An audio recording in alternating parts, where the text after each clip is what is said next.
أشرقت نفسي بنور من فؤادي حينما رددت يا رب. Nah, bagaimana kita berusaha menjadikan anak kita soleh? Yang paling pertama dan utama adalah berdoa. Ini paling utama, berdoa.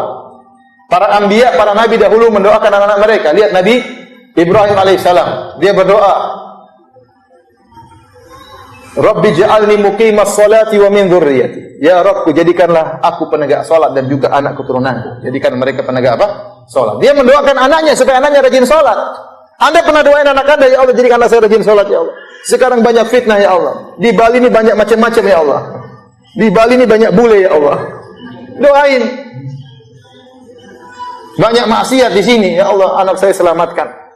Kapan kita doain anak kita rajin salat? Nabi Ibrahim doain anaknya supaya rajin salat. Nabi Ibrahim juga berdoa, wajudubni wa baniya an na'budal asnam. Ya Allah, jauhkanlah aku dan keturunanku dari menyembah berhala. Hati-hati ya Allah, banyak kesyirikan, banyak pemikiran menyimpang. Banyak tukang bom, banyak macam-macam. Jauhkan anakku dari pemikiran-pemikiran yang sesat. Doain. Jangan sampai mereka terjerumus dalam apa? Kesyirikan. Doain. Nabi Ibrahim doain anaknya supaya selamat dari kesyirikan. Di antara ciri-ciri ibadur rahman, orang-orang yang masuk surga, yang Allah sebutkan dalam surat Al-Furqan, wa ibadur rahmanil ladina yamshuna 'alal ardi hauna wa idza khatabahumul jahiluna qalu salama wal ladina yabituna li rabbihim sujadan wa qiyama wal ladina yaquluna rabbana srif 'anna adzaba jahannam inna adzabaha kana gharaman, dan seterusnya. Sampai Allah sebutkan di akhir ayat, ulaika yujzaunal ghurfata bima sabaru. Mereka itulah orang-orang yang dimasukkan dalam surga karena kesabaran mereka. Di antara ciri-ciri ibadur rahman yang dijamin surga, kata Allah, walladzina yaquluna rabbana hab lana min azwajina wa dzurriyyatina qurrata a'yun. Indah sekali. Dan orang-orang yang mereka berdoa kepada Allah, ya Rabb kami, anugerahkanlah kepada kami istri yang soleha dan anak-anak yang soleh. Luar biasa. Doain istri jadi istri yang soleha. Antum sering dibentak-bentak istri, doain, ya Allah jadikan istri saya berakhlak mulia. Sungguhnya dia sering bentak-bentak saya ya Allah. Berdoa kepada Allah, bisa dirubah oleh Allah Subhanahu wa taala. Jangan putus asa. Demikian juga suami yang kurang ajar ya. Istrinya juga doain. Ya Allah, suamiku sering menyakiti hatiku ya. Doa. Lembutkanlah hatinya. Jadikanlah dia sayang kepada aku. Jadikanlah dia sayang kepada anak-anak. Doain, saling mendoakan.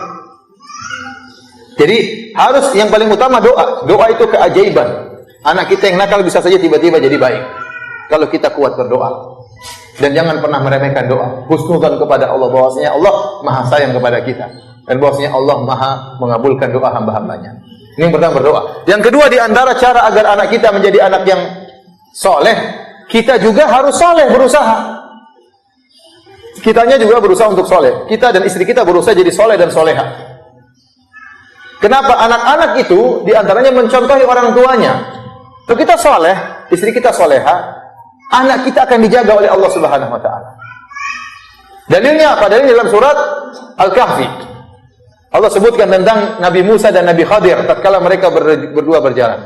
Kata Allah, "Fantalaqa hatta idza ataya ahla qaryatin istata'ama ahlaha fa abaw ayyudayyifuhuma fawajada fiha jidaran yuridu an yanqadha fa aqama." Berjalan Nabi Musa dan Nabi Khadir menuju suatu kaum. Kemudian mereka minta makan, mereka lapar. Ternyata penduduk kaum tersebut, penduduk kampung tersebut tidak mau kasih makan Nabi Musa dan Nabi Khadir. Ini penduduk kurang ajar ya. Nabi minta makan nggak dikasih. Ini bukan ustaz yang minta makan, tapi apa? Nabi minta makan, mereka nggak kasih. Tapi Nabi Khadir dan Nabi Musa sabar. Waktu mereka hendak keluar dari kampung tersebut, Nabi Khadir mendapati ada tembok yang rubuh. Tembok rumah rusak ini. Diperbaiki oleh Nabi Khadir. Fa'aqama, diluruskan oleh Nabi Khadir. Nabi Musa heran, kenapa kau luruskan tembok orang yang kurang ajar seperti ini, kok diluruskan rumahnya?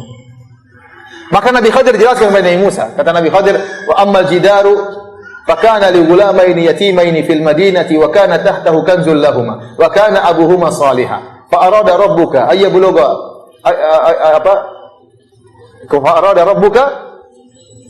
yablugha ashuddahuma wa yastakhrija kanzahuma rahmatan min rabbik.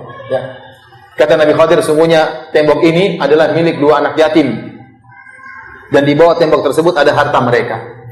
Kalau miring temboknya, ini hartanya akan kelihatan. Bisa diambil orang kampung yang jahat-jahat tadi. Tapi kalau diluruskan, maka harta tadi tidak akan kelihatan. Allah ingin mereka, anak yatim berdua ini, dewasa, kemudian nanti ngambil harta tersebut. Kenapa? Wa kana abuhuma salihah. Karena orang tua dari anak yatim ini adalah orang tua yang saleh. Bayangkan Allah jaga anak yatim ini karena bapaknya saleh. Karena bapaknya saleh. Apalagi di zaman sekarang, ikhwan. Susah, nah kita bergaul susah kita untuk apa? Untuk kita teliti setiap hari, mau lihat di CCTV terus kan nggak bisa anak kita. Entah mereka kemana kita nggak tahu. Apalagi di Bali, banyak pergaulan yang macam-macam. Di Jakarta misalnya. Dahulu kenapa Nabi SAW tidak suka seorang Muslim tinggal di kampung orang-orang kafir? Nabi nggak suka. Kenapa? Sulit dia untuk menjalankan ibadah. Di antaranya hikmahnya, anak-anaknya susah untuk bisa berpendidikan Islami. Kenapa tinggal di negara kafir? Sampai sekarang para ulama melarang tinggal di negara kafir kecuali ada maslahat. Kenapa? Khawatir agamanya tergadaikan. Nah, oleh karena kalau antum sekarang tinggal di Bali, makanya antum harus kuatkan Islam antum. Harus kuatkan. Hati-hati anak-anak, jangan sampai salah apa? Bergaul. Antum harus soleh dan soleha supaya Allah menjaga anak kita. Pergaulan sangat mudah apa? Untuk membuat anak kita terjerumus dalam hal-hal yang kita tidak sukai. Oleh karena para hadirin hadirat, kalau kita ingin anak kita soleh, kita berusaha jadi soleh dan soleh. Jangan tinggalkan sholat 5 waktu. Ada harta sedikit kita sedekah. Jangan pernah tinggalkan puasa Ramadan. Ya. Saling ingatkan istri untuk sholat, ingatkan suami untuk apa? Sholat. Doain anak-anak supaya anak kita diselamatkan oleh Allah Subhanahu wa Ta'ala. أشرقت نفسي بنور من فؤادي حينما